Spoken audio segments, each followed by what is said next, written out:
Ahora sí está grabando. Vale, ahora ya sí. Bueno, lo que decía, muchas gracias por estar aquí, que con el frío que hace dan ganas de quedarse en casita calentitos. Pues nada, todos conocéis a Juan Carlos.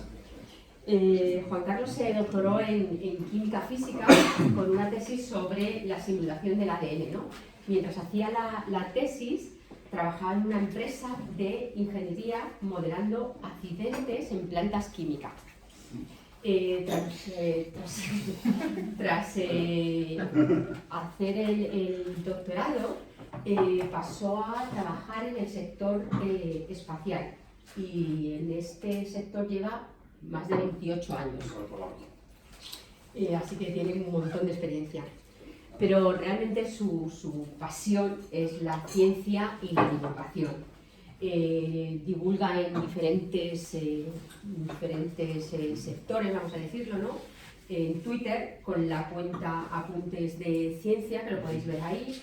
También escribe, bueno, cositas y dando charlas para la red de Naucas y colaborando con nosotros de forma muy activa en Ciencia con Tres Encantos y con la asociación Iberozón, que lo que hace esta asociación es, bueno, divulga y la fauna ibérica y también, fijaros, para la asociación, lo voy a leer, astronómica, astróbica, que fueron los promotores del sistema solar a escala de Ciudad Rodrigo.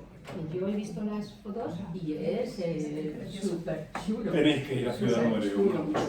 Un sol de 5 metros de diámetro y el resto del sistema solar hasta Plutón a escala. De tamaño y de distancia, es una preciosidad. ¿Cuánto? Plutón estaba a 25 kilómetros. Realmente muy largo. Vas paseando por allá. Entonces, Mercurio 200 metros, tal. Los planetas interiores es un paseo delicioso por el exterior de las murallas de Ciudad Rodrigo, que es una ciudad bellísima. Y luego ya Júpiter, Saturno, pues hay que coger la bici.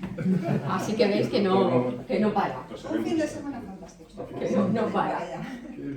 Y hoy, bueno, pues viene a contarnos y hablarnos de las comunicaciones y navegación en la era de los satélites. Así que muchas gracias por estar aquí con nosotros y comunicarnos y darnos esta charla, ¿vale? Muchas gracias. Pues muchísimas gracias por comunicación y navegación en la era de los satélites. 3 palabras tenemos ahí importantes: satélite, navegación y comunicaciones. Voy a contar lo que es cada cosa y cuando nos enteremos la mezclaré 2 a 2 para hablar de navegación por satélite y luego de comunicaciones de satélite, ¿vale? Voy a utilizar estos iconos a lo largo de la charla. Así que empezamos por lo primero. ¿Qué demonios es un satélite? A menudo voy a utilizar 3 cajitas para soltar 3 conceptos, algunos de los cuales será de lo que voy a hablar y otros no. El primero, en cuanto a satélite, pues algunos lo habréis oído, se utiliza el concepto de país satélite. Por ejemplo, los morados son países que se llamaban satélites de la Unión de Repúblicas Socialistas Soviéticas durante la Guerra Fría. No forman parte de la URSS, pero dependen económica y políticamente de ello. Un satélite es algo que no forma parte de otra cosa, pero que de alguna forma depende de ella. No voy a hablar del telón de acero. La segunda caja bueno, pues sale la luna, todos lo hacemos. Es un satélite, sí, sin duda ninguna, pero es un satélite natural, ¿vale? Es un cuerpo celeste que orbita, en este caso, alrededor de la Tierra. No voy a hablar hoy de satélites naturales, otro día. Y bueno, de lo que se trata es de esto. Un satélite son máquinas, son chismes que lanzamos al espacio para hacer cosas que nos vienen bien. ¿Y por qué? ¿Por qué nos molestamos en lanzarlos tan lejos, con lo caro y lo difícil que es? Pues por una serie de ventajas, muchas. Entre ellas, las que nos interesan hoy, son 2 que en realidad son caras de la misma moneda. Los satélites están orbitando a una determinada altura y desde ese punto de vista pues tienen un campo de visión fabuloso. Solamente subiendo a 300 kilómetros, un satélite ve toda Europa, un 2% de la superficie terrestre, solo yendo pues, a Valencia, ¿no? Pero en altura. Y al revés, si está ahí y él nos ve, nosotros le podemos ver a él. Le podemos ver desde cualquier sitio, desde la ciudad, desde el campo, desde el mar o desde una montaña. Es omnipresente. y ya veremos cómo estas dos cosas pues, nos resultan muy útiles para lo que vamos a hablar hoy. Primero, navegación. ¿Qué es navegación? Pues 3 cajas. ¿Vale? En la primera he querido poner el concepto de navegación web. ¿Lo hemos oído? ¿Qué es eso de la navegación web? Bueno, los mayores del lugar a lo mejor no os acordáis, yo lo hago, de un navegador que existía, se llama Netscape Navigator, pues, hace muchísimo tiempo, pero no vamos a hablar de esto. Muchos relacionamos navegación con barcos, ¿no? De hecho, son casi a menudo sinónimos. ¿Y por qué? Porque navegación deriva del latín, es un conjunto de 2 términos, navis, que significa barco, y agere, que significa algo parecido a conducir. Así que pilotar un barco es navegar. No vamos a hablar de barcos ni de pesca, ya me gustaría. Así que hoy vamos a hablar de videojuegos. Esto es navegar, a esto me refiero. Navegar es, de forma genérica, saber dónde estamos y saber cómo queremos ir al sitio donde queremos ir. Así que hablamos de navegar un laberinto. Esa es una forma correcta de utilizar el término navegar. Y es a esta a la que me refiero. En el pasado, navegar, claro, nuestra forma de movernos por el mundo eran los barcos y utilizaban para navegar pues artilugios de esta pose, ¿no? Sextantes, brújulas, astrolabios. La brújula se sigue utilizando, es tremendamente útil. Es ya sabéis, una aguja magnetizada que gracias a que tenemos en el planeta se comporta como un imán, tenemos un campo magnético, pues tiende a alinearse con el polo magnético. De tal forma que nos es muy útil para navegar en un mapa.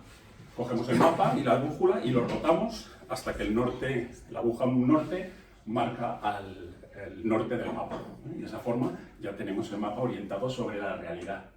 Con lo cual, para ir a determinado sitio no tenemos más que mirar y calcular el rumbo. Es muy fácil. En este caso, queremos ir a esa calita y a esa aldea, pues rumbo 60 oeste. Un rumbo con una brújula es fácil. Lo difícil de navegar es saber dónde demonios estás. Eso es lo que nos va a costar más. Imaginaos que hay un gran bosque, selva o algo inhóspito y surge un fuego. ¿Cómo podemos saber bien dónde está para mandar de forma eficaz a los bomberos? Para eso tenemos, con suerte, pues torres de vigilancia con aguerridos guardabosques que son capaces de ver el humo y con una brújula calcular el rumbo. ¿Vale? Sabemos que el fuego está en algún punto de esa línea. Sabemos dónde está la torre, sabemos el rumbo, pero no sabemos más. Necesitamos un segundo guardabosques que haga lo propio y en la intersección, pues ahí mandamos al helicóptero o lo que sea. Pero ¿y si somos nosotros los que nos hemos perdido? ¿Cómo podemos saber dónde estamos? Pues para ello necesitamos utilizar 2 puntos de referencia. Tenemos ahí arriba una iglesia y a la derecha una torre de comunicaciones. Lo mismo, si medimos el rumbo a los 2 con nuestra brújula y tenemos un mapa, somos capaces de calcular dónde estamos. Pero esto funciona relativamente mal, da muchísimo error. Lo guay, lo óptimo, es saber a qué distancia estamos de esos 2 hitos, de esos 2 puntos de referencia. De tal forma que sabiendo la distancia podemos trazar círculos y donde se intersecan, ahí estamos. Pero 2 círculos en el plano se intersecan en 2 puntos, así que tenemos ahí a un nosotros fantasma. No sabemos si somos el de arriba o el de abajo. Para eso necesitamos un tercer punto de referencia, el árbol gordo que todo el mundo conoce, midiendo su distancia, que es esta pequeña de aquí, pues ya desechamos a nuestro yo fantasma. Estamos ahí. 3 puntos de referencia nos permiten saber en qué posición estamos en un mapa bidimensional, en lo que se llama triangulación. Pues algo así vamos a hacer con los satélites. ¿Cómo medimos? O sea, que necesitamos medir la distancia al hito. ¿Cómo podemos medir la distancia a una cosa que está lejos? 3 cajas. En la primera, ¿conocéis algún medio de medir la distancia? Quizá algún animal que sepa a qué distancia está algo, así por un método súper chulo que le ha dado la evolución. La ecolocalización. Los cetáceos y los murciélagos tienen la capacidad de emitir sonido que rebota en obstáculos o presas, rebota, y los tíos son capaces de observar y analizar ese eco y hacerse una idea del entorno, una idea precisa, porque el chisme se está moviendo. Ecolocalización viene de dos palabras, esta vez una griega, eke sonido y otra latina, locus, sitio a través de sonido, ¿no? Localización mediante el sonido. No vamos a hablar de delfines. Otra forma de medirla, en vez de esperar a que yo mande un sonido y rebote, que en la práctica funciona malamente con el árbol gordo, tú le gritas y el eco se va por ahí, podemos aprovechar el hecho de que hay cosas que emiten su sonido. Pues igual, viendo el tiempo que tarda en llegarnos ese sonido, sabiendo que el sonido se desplaza a 340 metros por segundo, dependiendo de la temperatura, bueno, esta ecolocalización se utilizó en la Primera Guerra Mundial para triangular las posiciones de la artillería enemiga. Los alemanes desplegaron algunas veces una serie de aparatos de esta guisa y calculando el tiempo de viaje del sonido, bueno, pues eran capaces de responder a la posición de artillería enemiga. Así que esto, bueno, funciona. Hay otra forma y es, en vez de utilizar sonido, utilizar otras cosas que se desplazan por los sitios, pues las ondas de radio, ¿vale? El radar utiliza además de Doppler, que es algo, no es exactamente lo mismo, pero utiliza también la posibilidad de mandar un rayo láser u otra onda electromagnética que rebota y, calculando el tiempo que tarda, somos capaces de determinar, en este caso, posición y velocidad. Así que estas dos cosas funcionan y el satélite va a utilizar una especie de combinación de las dos. Vamos a cronometrar cuánto tarda una señal electromagnética, una señal de radio, en venir desde el satélite hasta nosotros. Que cada vez que lo digo me suena alucinante, a ciencia ficción, pero es así como van a funcionar. Os lo cuento con más detalle. Vale, pues estamos ahí perdidos, se trata de tener un satélite. Los satélites de navegación son básicamente fabulosos relojes atómicos extraordinariamente estables que ponemos en órbita. Ese satélite, ese reloj, sabe cuál es su tiempo a bordo, ¿vale? Son las 10, 20, 12. Con lo cual puede mandar un mensaje que nos transmita ese tiempo. Y abajo también sabemos muy bien qué tiempo es porque tenemos un móvil genial. Con lo cual, calculando la distancia entre el tiempo que nos dijo el satélite que salió la señal y el tiempo actual en que lo recibimos, vemos que ha tardado 2 segundos. No son 2 segundos lo que tardará, mucho más rápido, pero era por no poner aquí milisegundos ni nanosegundos, ¿vale? Pero recordáis, claro, la velocidad, ¿a qué distancia está? Sabemos que todas las ondas electromagnéticas, las de radio, las visibles, el láser, las microondas, todas se mueven a la velocidad de la luz. Así que podemos determinar la distancia conociendo el tiempo de vuelo.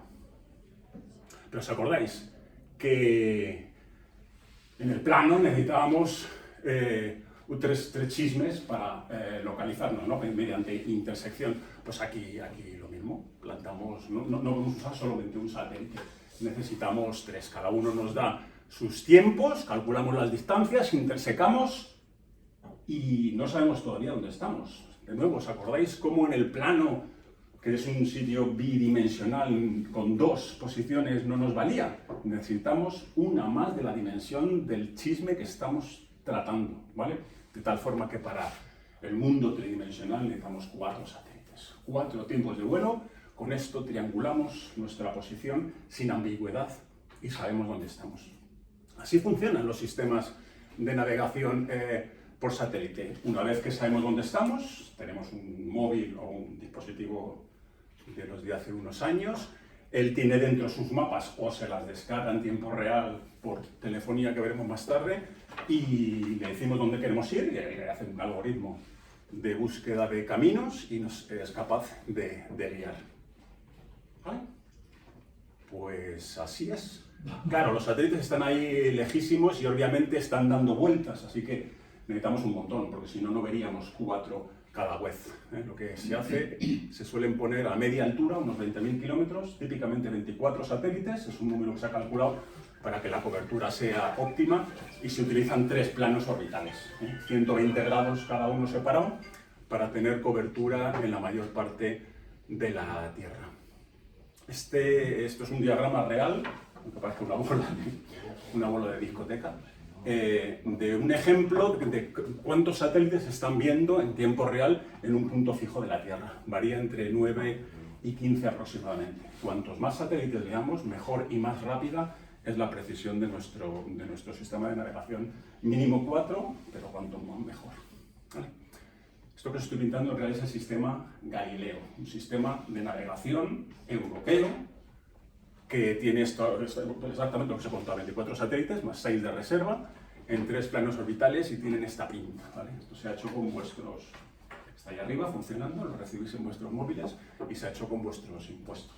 La Agencia Espacial Europea lo gestiona y quien quien pone los dineros es la Unión Europea. Sistema de navegación Galileo.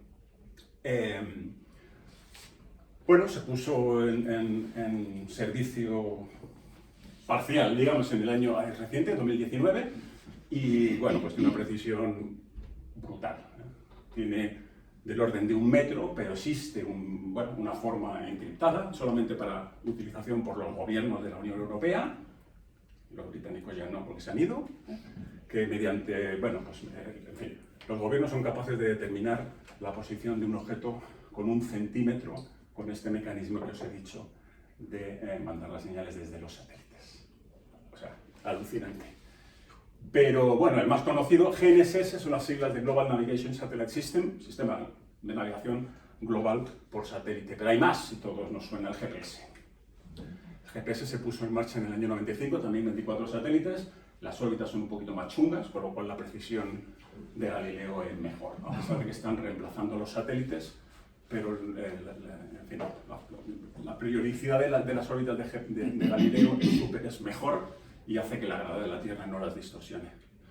Pero hay más, el primero fue uno ruso, fue el GLONASS, aproximadamente 21 satélites, más o menos, porque los pobres se les estropean y bueno, no tienen la capacidad económica para mantenerlos. En el año 93 y la precisión es semejante al GPS, aunque depende bastante de la latitud. A él les interesaba la zona del hemisferio norte y sus latitudes, donde hay enemigos y esas cosas, según ellos. Y bueno, queda un hueco, podéis imaginar, los chinos a su bola tienen un sistema multiórbita. Este no solamente tiene satélites a 20.000, sino por encima y por debajo, y la precisión es también buenísima, también con un sistema cifrado de 10 centímetros, que es el límite más o menos que permite que los aviones puedan eventualmente aterrizar de forma autónoma, sin piloto, con 10 centímetros para no pegarse golpazos. ¿Vale? Estos son los 4 sistemas de navegación por satélite globales que existen. Hay otros más pequeños, locales, pero estos son los que hay.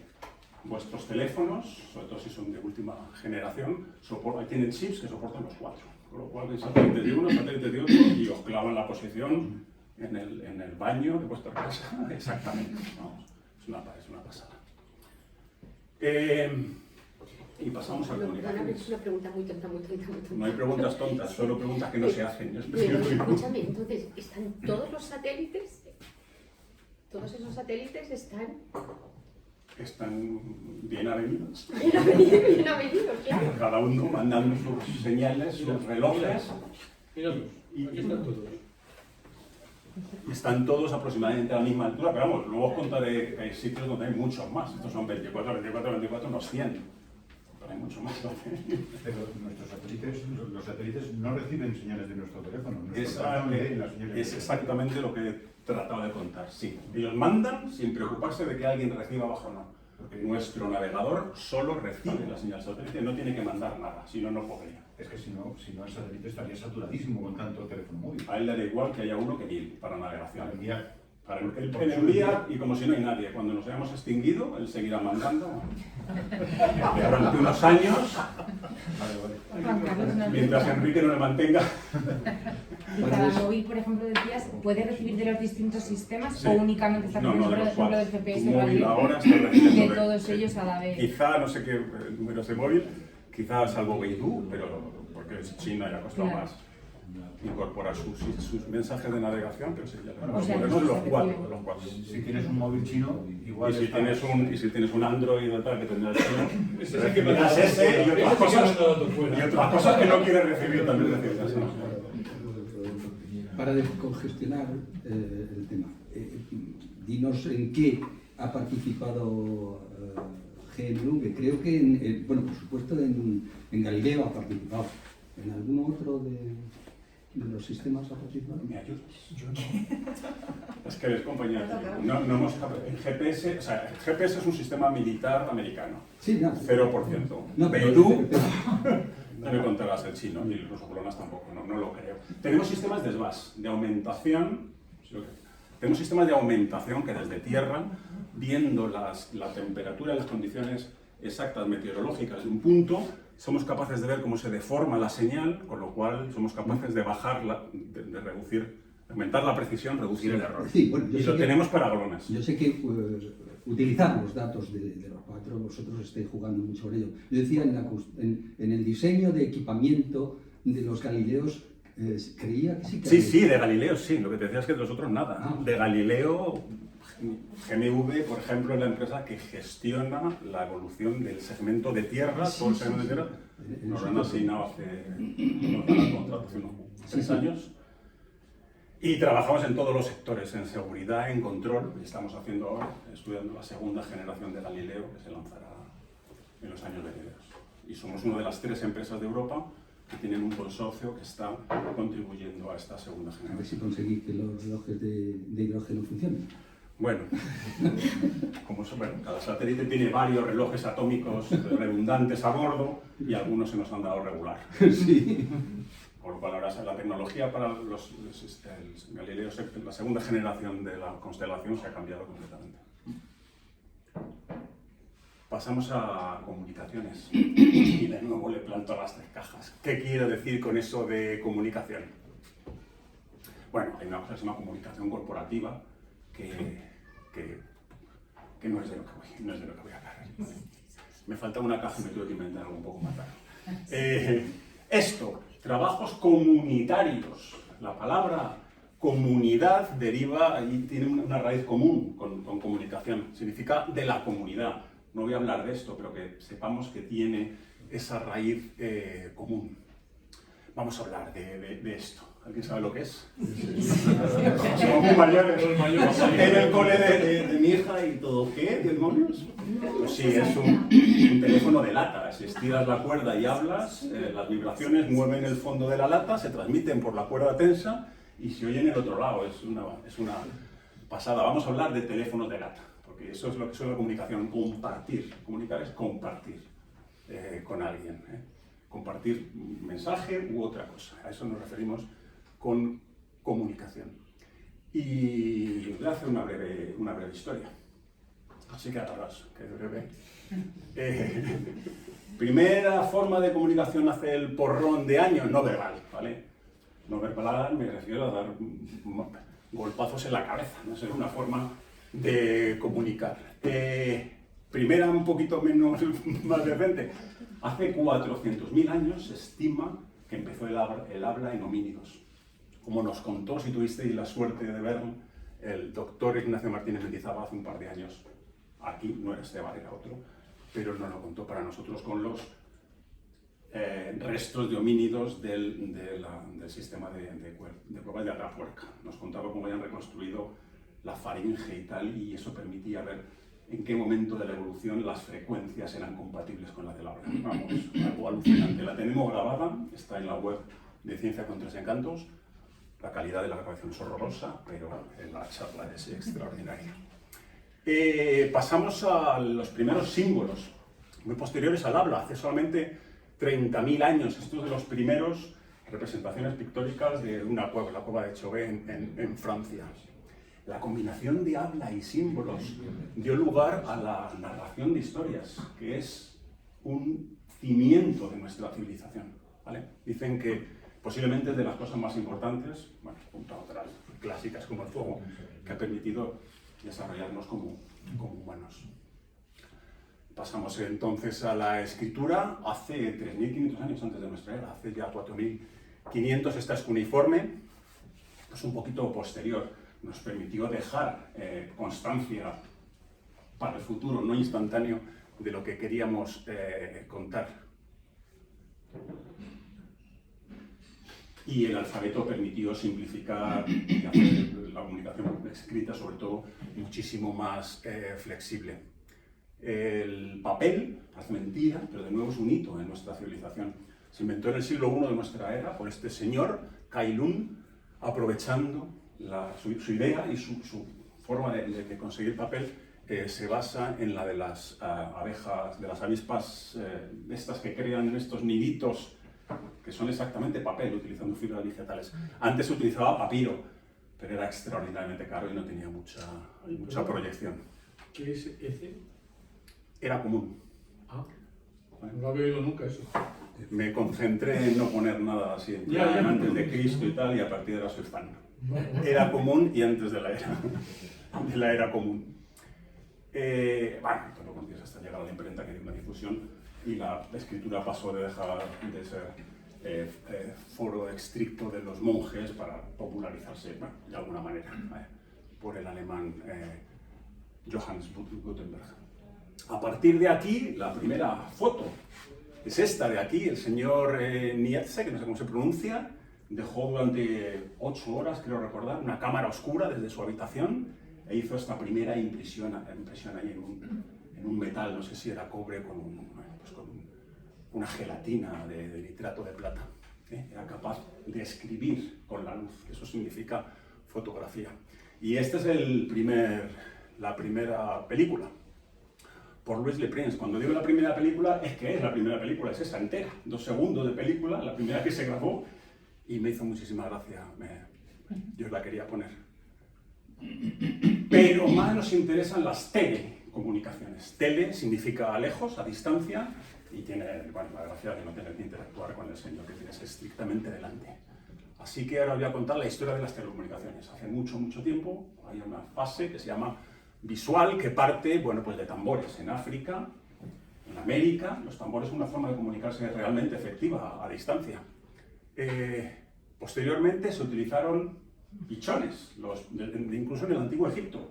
Algunas razas, no todas, de palomas tienen la tendencia, cuando se las suelta por ahí, a volver a donde se han criado. Con lo cual las criábamos en un sitio, se las llevaban ahí para adelante y para atrás y para la derecha e izquierda en su imperio.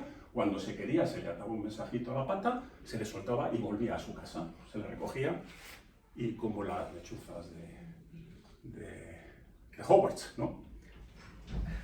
Fueron pivotales en ambas guerras mundiales. En la Segunda Guerra Mundial, 250.000 de pichones utilizó solamente el ejército británico. Aquí le tenéis a este aguerrido soldado con una cámara, una pequeña cámara, volaba en las líneas, se revelaba, y si no la derribaban, pues salvaba vidas. El humo, señales de humo, también es una forma de comunicarse, se asocia a las tribus americanas. Cada tribu tenía su símbolo y su forma y no se enteraban de los demás, así que, bueno, pues además el mensaje iba cifrado de alguna forma, solo se enteraban ellos. Pero 200 antes de la era común no había indios de este tipo, porque se tiene evidencia que se utilizó muchísimo antes. Incluso en la Gran Muralla China hay restos de evidencia de que se utilizó a lo largo de la muralla para comunicar eventos como que vienen los mongoles o lo que sea. Los romanos utilizaron líneas de torres de balizamiento, y con antorchas, con fuego, eran capaces de mandar mensajes, de nuevo, atacar, no atacar. Y también se utilizaban como faros. Faros es una forma de comunicarse, comunicas a los barcos que están en mar donde está la tierra para que no encallen. Este es la Torre de Hércules en La Coruña, es un faro romano del siglo I que se sigue usando, es el faro más antiguo del mundo que sigue en operación. Obviamente, no lo he comprobado, pero creo que ya no utilizan antorchas, sino pues, luces o LED o lo que sea, lo que se vea. Esto es el predecesor de la telegrafía óptica, un chisme, también con torres, líneas de torres, que hacían símbolos, bueno, pues que sí salían unos chismes móviles a la derecha, a la izquierda, los dos, arriba, abajo, como las señales de los aeropuertos que controlan el tráfico. Pues igual, esta foto es reciente, hay una red de 50 de estas torres alrededor de Madrid, y se puede visitar, bueno, se puede ir a hacer la foto, de hecho no hay mucho que ver. No sé si las pusieron, no recuerdo quién las construyó. Y llegamos a la etapa del cable, que obviamente pues pasa por el cable, y se inicia con el telégrafo de Morse y su famosísimo código, el primer mensaje que se mandó por telégrafo es algo así como ¿qué nos ha dejado Dios? Ya entendía que aquello iba a traer cola. En esta fase verde de tele, o sea, en el cable, todos los chismes que os voy a contar empiezan por la palabra, por el prefijo tele, ¿vale? El teléfono, hablar a distancia, de Graham Bell. Pasamos de clic, clic, clic a poder oírnos. Es un avance brutal. En el año 1876, ya no es hace tanto, fue determinante para cubrir las grandes distancias del oeste americano. Ellos se comunicaban por teléfonos que estaban pinchados al cable de espino con el que separaban las propiedades. Este cable de espino no solo servía para pinchar a la gente, sino que fue, ya os digo, determinante. Había gente que estaba a 100 kilómetros de su vecino más cercano y se comunicaban así. Había una red que cubría todo el oeste americano. Televisión.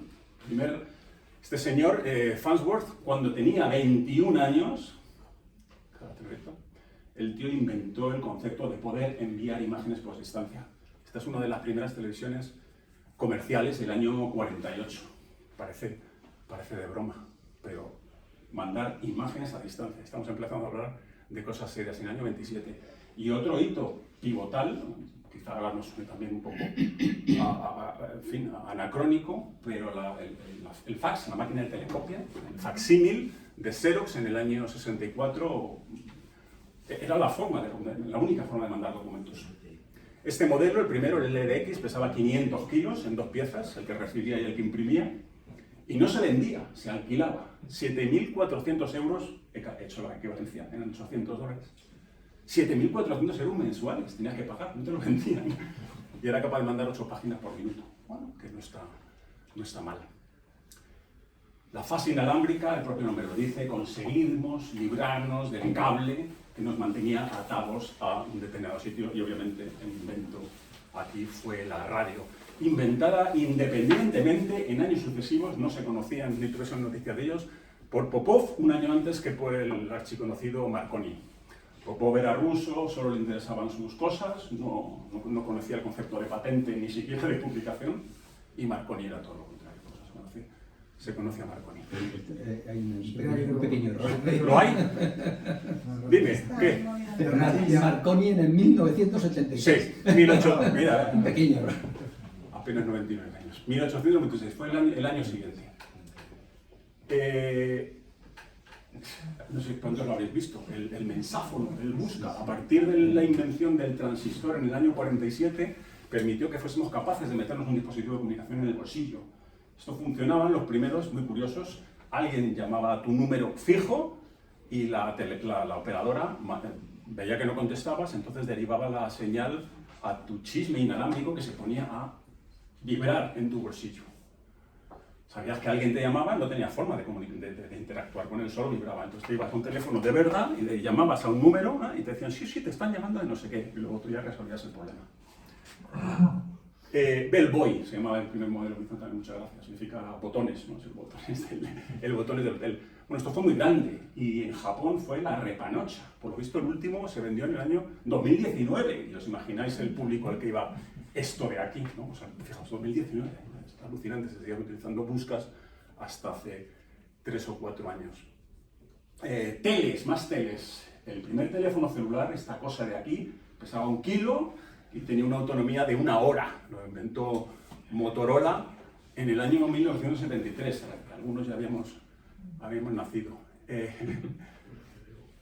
Los mensajes de texto, los SMS, el Short Message System, el abuelo del WhatsApp, es de ayer, es del año 92. Me quedé muy sorprendido porque pasa por un sistema digital. ¿Vale? El primer SMS que se mandó en la historia fue este señor de Vodafone felicitándole las navidades a su jefe, a su director, con el cual pues iba a ganar muchísimo dinero mediante los SMS. Y llegamos a la época de Internet, que obviamente se abre con la invención de la propia Internet en el año 69. Este señor conectó una serie de ordenadores de la Universidad de California y algunos militares en lo que antes se llamaba ARPANET, y el primer mensaje que se mandó por Internet era un intento de login, de entrar en el sistema, ¿no? pero Internet crujió la L y la O, y se quedó ahí. El primer mensaje fue lo, que por otra parte también es gracioso, ¿no? Porque lo en inglés es una forma de decir hola, así que en vez de login, pues hey, aquí estoy. El correo electrónico, de nuevo, es de hace nada. El primer mensaje lo hizo este señor, Tomlinson, a él mismo, tiene un ordenador a la derecha y otro ordenador a la izquierda, y se mandó el mensaje. No sabe lo que es, dice que pegó así golpes en todas las pruebas que hacía.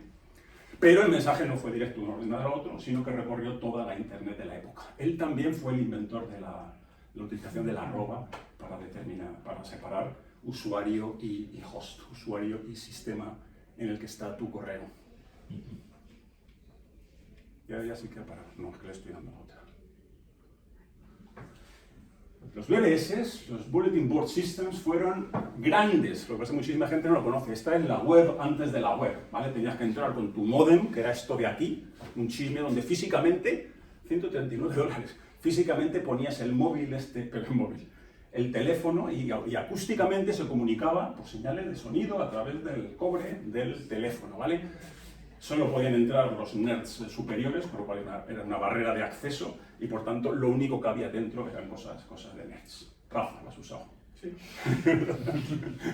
Yo lo vi así un poco de lejos, esto no me pilló.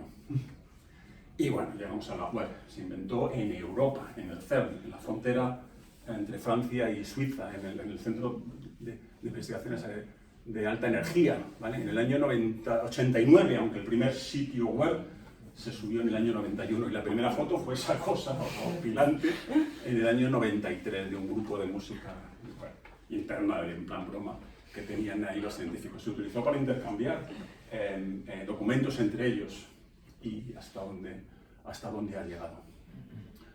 ¿Qué tenemos hoy? Bueno, la época contemporánea se abre, si queréis, con el teléfono móvil. Este fue el primer teléfono inteligente en el año 94 por IBM. Tenía capacidades táctiles, calendario, libreta de contactos y era capaz de mandar y recibir correo y faxes. Alucinante. Era capaz de mandar faxes. Obviamente, las redes de comunicaciones eran de muy bajo ancho de banda, muy lentas y por tanto, bueno, pues tuvo el éxito que tuvo. Para mí fue poco hasta que llegó el 3G, la primera red de alta velocidad, lanzada por Docomo en Japón en el año 2001. Tanto red como terminales, era muy cara de usar, pero permitía ya, digamos, videoconferencia, con lo cual la gente lo flipábamos. La primera red social fue LinkedIn, la red profesional, en el año 2003 y en años sucesivos, como setas, salieron las más importantes que todavía siguen. Twitter, YouTube, Facebook, YouTube, Twitter y Tumblr. En 2004, 2005, 2006 y 2007. Y bueno, esta era la cierra del paradigma si queréis, del teléfono de alta gama, el iPhone, presentado por Steve Jobs en el año 2007. ¿Qué nos trae el futuro? Una pequeña pincelada. Bueno, primero 5G. 5G es la siguiente generación de telefonía móvil que se está ya desplegando, sistemas móviles. Los últimos iPhone 13 y 14 son capaces de recibir señal 5G. El primer terminal fue el Samsung Galaxy 20 en el año 2020, si no me equivoco, está así. Y esto es y promete ser una revolución, no solo por la velocidad ridícula, te puedes bajar una película de 4K entera en un segundo, te puedes bajar toda Wikipedia en 7 segundos, sino sobre todo porque está diseñada para soportar muchísima gente que esté junta. Si vais al fútbol, habéis notado que tenéis muchos problemas para usar WhatsApp, porque tenéis una celda, estáis todos en la misma celda de una red 3G o 4G, y el pobre no es capaz de lidiar con esa cantidad de miles de personas. 5G promete arreglar eso. Se está hablando ya del 6G, que utilizará ondas de terahercio a lo bestia ya de Wikipedia en un milisegundo. Más adelante, no sé cuándo, no he puesto fecha, la Internet cuántica, comunicar dispositivos cuánticos mediante redes a su vez que mantienen las características cuánticas de la información. Está en estado de investigación, pero el primer pilar, que se llama distribución cuántica de claves, bueno, pues ya hay pilotos y en GNU estamos trabajando en un proyecto para lanzar criptografía cuántica, estas claves mediante transmisiones cuánticas desde un satélite. Dejadme comparar cómo nos comunicábamos hace nada, un puñadito de años con cómo lo hacemos ahora. Y voy a utilizar 4 indicadores. Cómo escribimos, WhatsApps, SMS, etcétera, cómo hablamos, qué tipo de comunicaciones tenemos en nuestra casa y cómo vemos la televisión o el vídeo, ¿vale? Texto. Hace nada os hablaba de SMS muy cortitos, muy ancho de banda, ahora WhatsApp. A lo bestia, fotos y de todo le metemos. Voz. Hasta hace poco utilizamos teléfonos móviles normales, y algunos seguirán ahí porque estos no se rompían aunque los tirases desde la ventana. Y hoy en día pues tenemos los smartphones, ¿vale? Poquísimo ancho de banda, hace unos años de nada, y hoy 4G e incluso 5G. En casa teníamos todos ADSL con cobre del orden de 10 megabits por segundo, y hoy, bueno, pues existe, al menos está disponible la fibra y es fácil encontrar ofertas de 100 gigabits por segundo, 300 gigabits, y se empieza a ofertar 1 terabit por segundo. Y el vídeo, pues de nosotros lo sabemos, hasta hace nada eran solamente comunicaciones aéreas, antenas de cuernos que venían por el aire o las parabólicas que recibíamos el partido de fútbol desde el satélite, básicamente analógicas. Hoy en día tiramos de nuestra conexión de fibra que tenemos en casa y vemos Smart TVs, Netflix y demás. ¿Hay algún patrón? ¿Vemos un patrón? Para mí está bastante claro. Hace nada no había ancho de banda, no había datos, consumíamos muy pocos datos. Y hoy, vamos, consumimos ancho de banda y datos como si no hubiese mañana. En el año que acaba de acabar, Internet, la cantidad de datos que se mueven, aumentó en un 28% solo en ese último año. Tenemos un movimiento global de datos del orden de 1 petabyte, 1000 terabytes, 1 terabyte son 1000 gigas por segundo, ¿vale? Somos el monstruo come datos. Lo queremos más y más y más, no tenemos fin y los queremos en cualquier sitio. Ahora en el avión y bufeando, ¿vale? Pero aquí hay algo que decir. Esto es un mapa, un estudio del año 2019 de la penetración de la disponibilidad de Internet en casas, en las casas de todo el mundo. Y aquí os lo pongo un resumen. Un 28% de las casas urbanas, supuestamente desarrolladas, no tienen acceso a Internet. Pero esa cifra escala hasta un brutal 62% en zonas rurales. Zonas rurales de España, de Estados Unidos y también de Etiopía. Pero es que hay 3.000 millones de gente que no tiene acceso a servicios digitales. De los 8.000 millones de gente de personas que poblamos el planeta, que alcanzamos hace unos meses, 3/8, casi la mitad, no tienen acceso a servicios digitales. Y el 96% por ello, la totalidad, está en países en vías en desarrollo o en vías de desarrollo. En realidad les importa un rábano no tener acceso a eso, les importa más no tener acceso a la comida. Bueno, la comida está razonablemente superada, ¿eh? El acceso a servicios digitales es difícil mantener esta discusión así, pero es extraordinariamente importante. No pueden acceder a servicios sanitarios online, a servicios de entretenimiento, a servicios gubernamentales, tienen que ir en fin, es también muy importante. Así que esta imagen que os había puesto antes tan chula, en realidad no es nosotros hace 10 años y nosotros ahora. Es una comparación entre áreas urbanas de países desarrollados ahora con el resto del mundo, países subdesarrollados o zonas urbanas. Entre estos dos extremos de la transparencia existe una brutal brecha, una diferencia abismal, que es lo que se ha llamado brecha digital. Este es el gran problema y la gran crisis de acceso a la información que existe en nuestro planeta, según estamos hablando.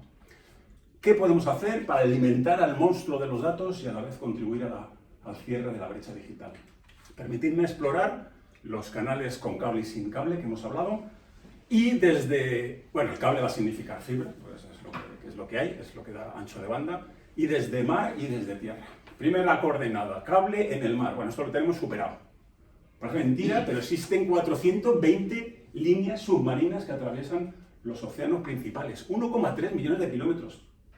Ir a la Luna, volver y volver ahí. Hemos tirado un cable de esa distancia. El 99% de los datos entre continentes van por el mar, no van por satélite ni nada, ¿vale? Bueno, obviamente hacer nuevos cables de este tipo y mantenerlos es muy costoso, con lo cual este es el problema que tenemos. Pero los cables están ahí y se usan. ¿Dónde van los cables? A los países desarrollados. ¿Vale? Eso hay que decirlo. ¿Qué pasa en tierra? Pues también es cara la fibra. Solamente compensa a partir de un orden de 250 viviendas por kilómetro cuadrado. Si tienes una casa en el campo, en tu finca gigante, vas a tener problemas en que te lleven la fibra. Es como si tuviesen 250 casas alrededor. ¿Por qué la fibra es cara? No parecería. El culpable es la fiesta de cumpleaños. El helio que utilizan los globos se utiliza para fundir las fibras, para desarrollarlas, para que no queden burbujas y tengan la suficiente transparencia para lo que va por dentro, que no deja ser luz, láseres. Y además, bueno, y eso se ha exacerbado a lo bestia con la guerra de Ucrania, porque Rusia es el primer exportador de helio mundial y ahora pues tiene lógicas restricciones a la exportación.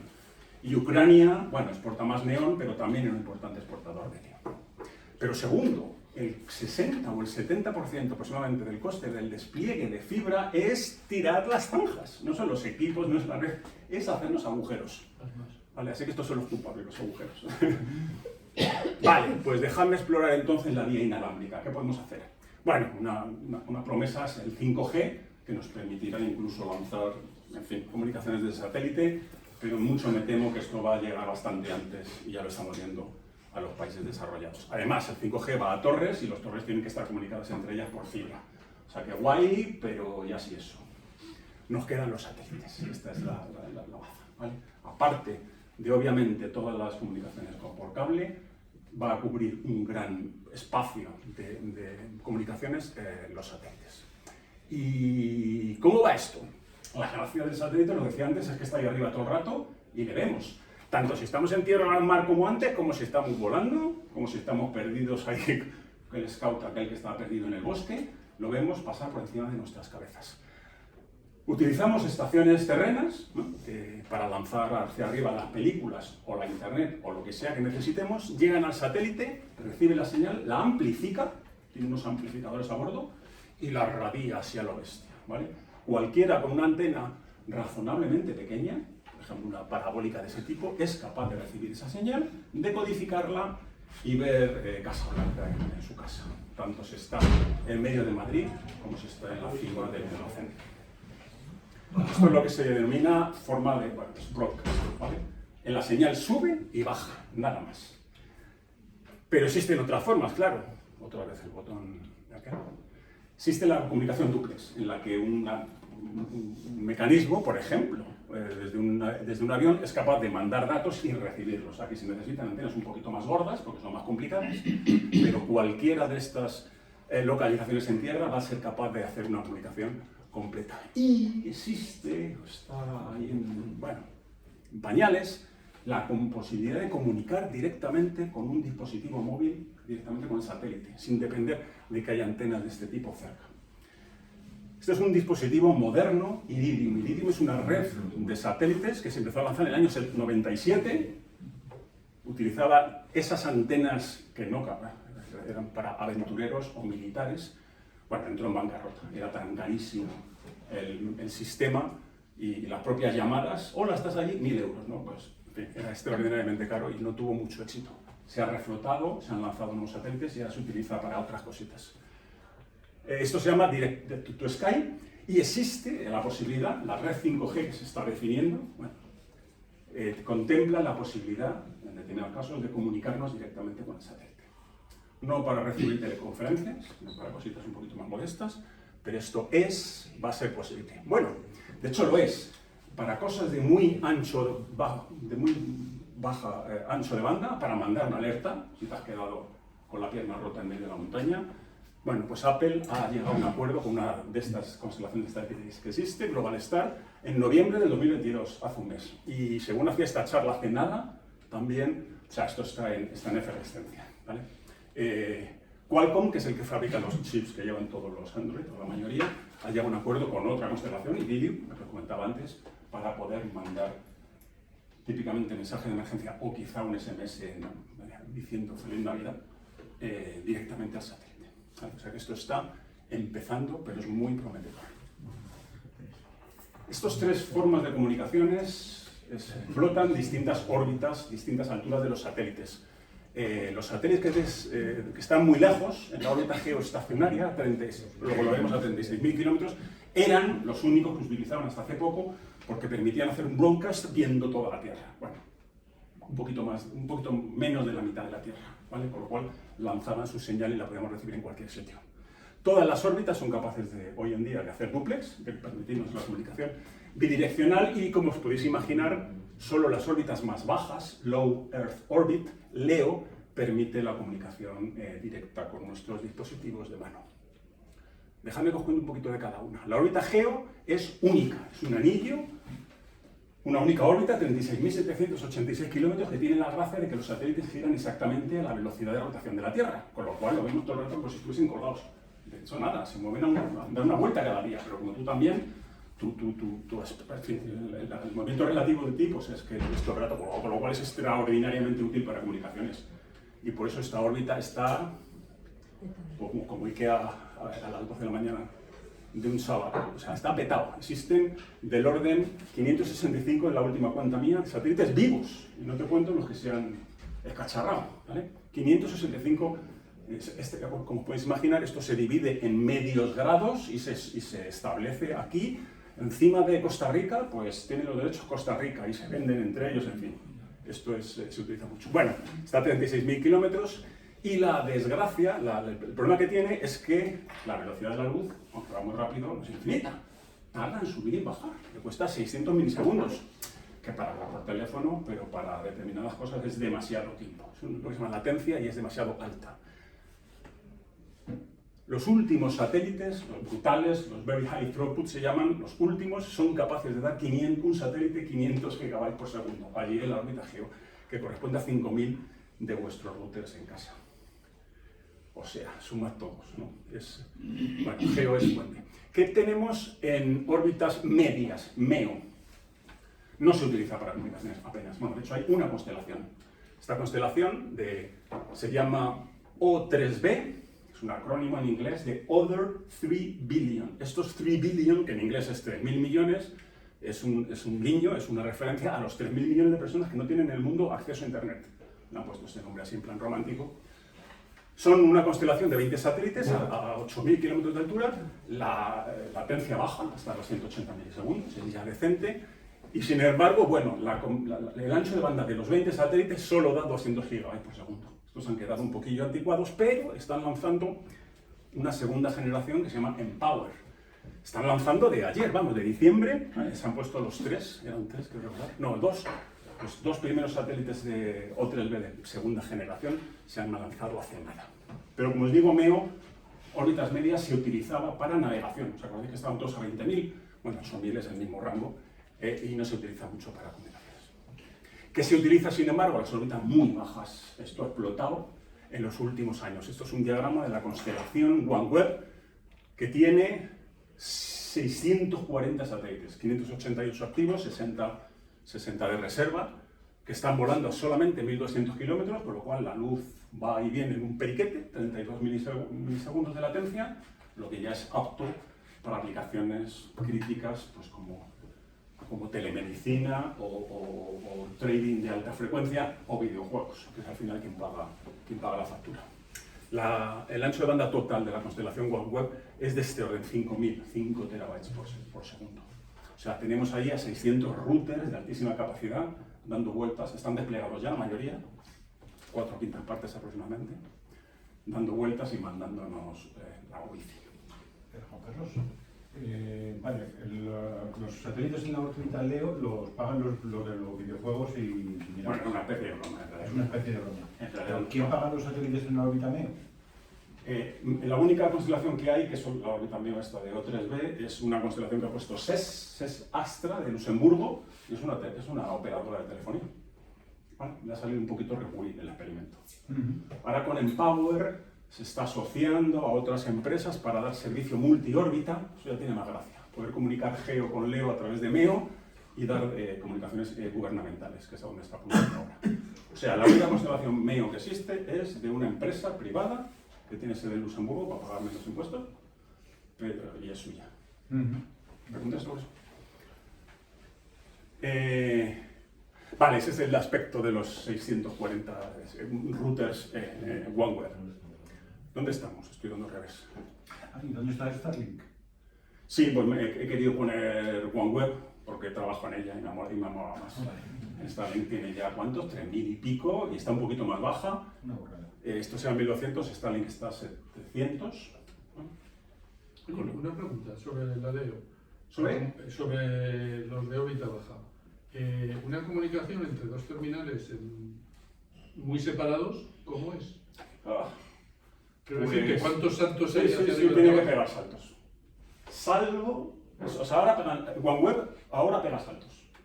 Pero ya hay prototipos de comunicación entre satélites, lo que se llama Intersatellite Link, ¿vale? Y los últimos Starlink los llevan. Pero se puede comunicar con el cercano. Claro, con el Tienes que cercano. hablar de España a China. Exacto, pues se se calcula la ruta óptima, se pega el mínimo número de saltos, los saltos entre satélites en el espacio van muy bien, van muy rápido, y se calcula todo el rato cada ruta óptima, con lo cual no tiene que pegar saltos, eso es la repanosa. ¿Vale? No hay ninguna comunicación, constelación completa que yo conozca, sí, conozco todas, pero hay varias en estudio, y Starlink se lanzó sin ello, pero se está mejorando para poder soportar comunicaciones entre satélites, que es ya un problema. Yo trabajo en esto y todavía lo flipo, o sea, el satélite se está moviendo a 7 kilómetros por segundo y tienes que apuntar con un láser de uno al otro para lanzarle mensaje y que no se te corte la comunicación por teléfono. Es alucinante.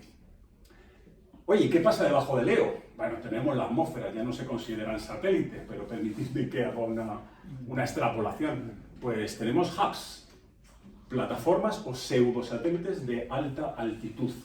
Estoy hablando de dirigibles o de chismes semejantes. Estos son capaces de tener un router y mandarte la señal a tu casa. Y además, como están ahí arribota, pues son capaces de actuar de intermediarios con los satélites. Esto se está también explorando, pero no solo dirigibles, es una serie de bichos de mucho pelaje. Se pretende que eventualmente pues, tengamos una red global, quizá, de chismes voladores autónomos se pueden tirar meses o años iba a decir en órbita no, porque están volando, con alitas alimentados por energía solar. Vale, eso por debajo de Leo, pero ¿y más allá de la órbita geoestacionaria? ¿Qué tenemos allí? Pues tenemos el espacio cislunar y la propia Luna, que está muy de moda y queremos ir a ella y queremos desarrollar nuestra civilización hacia esa frontera, ¿no? Todos sabéis que el programa Artemis de NASA, bueno, pues el primer Artemis 1 volvió a la Tierra hace, ¿cuánto? ¿Hace un par de meses? No, hace un mes. Está en el candelero. ¿Y quién va a suministrar los servicios necesarios de comunicaciones y de navegación, como hemos visto? Pues un gran candidato es la Agencia Espacial Europea, con el programa Moonlight. Está en estudio, pero se pretende establecer una red de satélites, tanto en órbita terrestre como lunar, para poder hacer servicios de navegación y comunicaciones en la Luna. Porque queremos poner unas bases permanentes. Esto no es ciencia ficción. Esto mis hijos lo verán. En el Polo Sur, donde hay luz permanente y agua, bueno, pues queremos hacerlo. Yo la verdad es que eso no me da ningún sentido este proyecto. A ver si somos El proyecto en general, la base. No, a la comunicación. Lo mismo le dijeron a Colón. No, pero es que si va a ser una base fija. Si vas a tener una base fija, pones una antena parabólica Sí, apuntando a la Tierra. Esto No tiene ningún sentido. Esto no es para la... Pero sin embargo, Moonlight se está optimizando para dar cobertura. Son no sé si 2 o 3, algunas veces dicen 2 veces, para dar cobertura al Polo Sur. Oye, que todos iba a decir los rusos ahora no. Los rusos, Los chinos, los europeos y los americanos tendrán sus bases. Además, ¿sabes? Hay una docena de sitios óptimos, con luz continua y con agua, con lo cual el primero que llegue se la queda. Bueno, del agua en la película, ¿eh? Sí. Pero luz por lo menos sí, se sabe que hay cráteres, el rim, la cima de los cráteres donde da luz permanente. Y son muy poquitos. ¿Qué os estaba contando? Vale, y más allá de la Luna, ya sabéis, tenemos Marte, asteroides, otros planetas, otras estrellas. Bueno, pues existe un estudio, está en fase PowerPoint como mi presentación, y lo que se llama la Internet interplanetaria, algo que cubra nuestras necesidades de comunicación y navegación a lo largo del sistema solar. Ya tenemos unas primeras líneas de esta ARPANET primigenia, y es que tenemos robots en Marte y se comunican con nosotros a través de intermediarios, que son satélites que están orbitando Marte, que luego los vemos desde aquí con la red de espacio profundo, en la que tenemos la suerte de contar con alguien que trabajó allí en el programa Apolo. Fue posterior al espacio profundo, al programa Apolo. Sí. Internet interplanetaria. Y acabo, siglos XV a XVII, la época de los exploradores, ¿vale? Los países europeos, liderados por España y Portugal, en menos por Francia, Holanda e Inglaterra, pues nos lanzamos a navegar y a conocer y a conquistar, en algunos casos, el resto del mundo. Gente como Vasco de Gama, Colón, Magallanes o Elcano utilizaban para comunicarse y para navegar chismes, ¡hey! Chismes de este pelo, ¿no? Banderas de colores entre los barcos y brújulas. Los elcanos y los colones de hoy, no voy a hablar esto rato, son los astronautas, son gente como el británico Pic, la italiana Cristoforetti, o Pablo Álvarez y Sara García, que son los dos nuevos astronauta y astronauta reserva de la Agencia Espacial Europea, que han sido seleccionados hace cosa de un mes y que eventualmente, en fin, navegarán hacia, no se sabe dónde, al menos hacia la Luna, y se comunicarán y utilizarán sistemas de navegación que les proporcionarán sin duda los satélites. Y hasta aquí lo que os quería contar. Muchísimas gracias.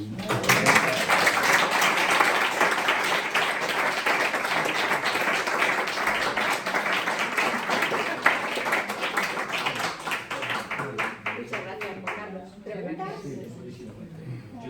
Yo tengo una, en mi muchísima curiosidad, pero en mi tremenda ignorancia, hay una cosa que me tiene absolutamente perplejo, y es el tema de los ordenadores cuánticos y demás, ¿no? Yo que he estudiado informática y conozco el sistema binario, 0, 1 y tal, no soy capaz de entender cómo funciona un ordenador cuántico sin usar ese sistema binario, y si lo usa, ¿qué capacidad tiene para tener esa tremenda gama de poder dar nueva información?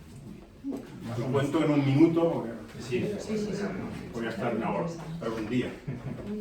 En marzo voy a dar una charla en la Universidad de Alicante y voy a hablar de criptografía y de ordenadores cuánticos, así que me lo sé afortunadamente. Tienes que repetirlo aquí. Hay que repetirlo. Bueno, pues la contaré aquí. Sí, Por favor.